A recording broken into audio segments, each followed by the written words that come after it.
Be me. I could not upload those files fast enough to get rid of this damn thing. Here's your files. Do what you want with them. I couldn't even bring myself to say good luck. Here we go. Today, this is sort of a video I didn't expect that I was going to be doing today. I kind of shot a few others yesterday and the day before and thought, well, I've got a few in the can, a few on the shelf. I don't need to work, or I don't need to mess around with this stuff. But hey, things come up. And what's this one about? This is the reality that every once in a while you just, for lack of a better word, you just fire a client. You just get rid of somebody.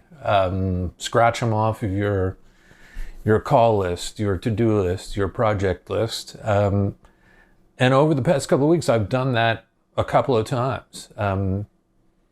These artists, these projects know who they are. It doesn't matter to me if they're watching this now. I'm not going to mention them by name or anything like that. But as I said in a previous video, 99.9% of projects don't work. They don't work commercially. They don't work artistically. They just, they fail. And that is the reality. So like, rather than this, I definitely don't want this channel to always be about like, hey, I worked on this record and it sold a gazillion copies, and I worked on with this artist and it sold a gazillion copies, and I worked with this one, blah, blah, blah. I think there's some value in it for anyone who's going to tune in to understand that a lot of work is just garbage. It goes in the garbage, and sometimes you have to just walk away. I don't know if you've ever quit a job. Quitting a client, or quitting working with a client, or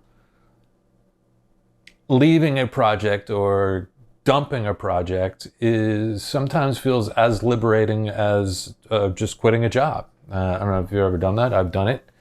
And there are definitely clients that have quit me. Not so much, I never had a client just say to me like, hey, Tony, I don't want to work with you anymore. I'm sure that those words came to mind, but I was never actually said that, told that. So what am I getting at? All right, so I was working with this client very recently. I call them clients because what are you going to call them? It's an artist, it's a client, it's a project. And quite frankly, it was not the greatest project in the world. And while you can hold out hope that things will improve and turn and the project will grow and develop, sometimes you just have to pull the pin and let the grenade just blow up, because it's just not going to work. And you need to get rid of it. You need to get it out of your system, get it out of your, watching the squirrels, get it out of your universe, move on, try something else. Let somebody else be the hero, or the hero that falls on the sword, because it doesn't have to be you. And in this case, it doesn't have to be me. I could not upload those files fast enough to get rid of this damn thing. Here's your files. Do what you want with them. I couldn't even bring myself to say good luck. It's just one of those things when you just know, you know. So if you are in a project that you're working on, or if you're involved with something that is an energy suck, a vibe destroyer. I heard that phrase one time. This one guy I was on a session with, he was like, as soon as so-and-so comes in the room, it's, they're a vibe destroyer. And it was like, one of those hilarious lines that you just hear every once in a while working with people that you just never forget. A friend of mine I've talked to all the time, we've talked about one thing that came up on a session I visited. I visited a session, and this goes right to the point of like, just not everything is going to be fucking good, or not everything is good. Not everything is good. No matter if you're working on it, I'm working on it, Dr. Dre is working on it. You know, there's times where those guys pull the pin. Labels pull the pin. So anyway, on this story, I visited a session, and the artist actually wasn't there. And people were listening to the music. There was a couple of people vibing out, listening to some work that had been done. And someone in the room asked me what I thought. And I said, I don't like it. I mean, I just don't like the vocalists. And the question that the person asked me was, why? And the only thing I could think of was, and I didn't think long about it, it came to me instantly, was there is no why.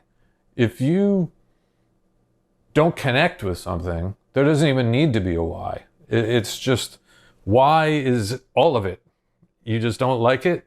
It doesn't do it for you. It doesn't have to do it for you. You don't have to force yourself to like it because maybe your friends like it, or a million people have purchased it, or they're paying you a lot. And yes, most of the time it is about money. I mean, I don't know if you're an artist and you're watching this and you're thinking about it, it's always about money. Somewhere down the line, it's about money. It's about compensation. Even if someone's doing the work with you on spec, they are speculating that somewhere down the line, they're going to be compensated, whether that's with money, or more work that gets them money, or more notoriety that gets them work that gets them money.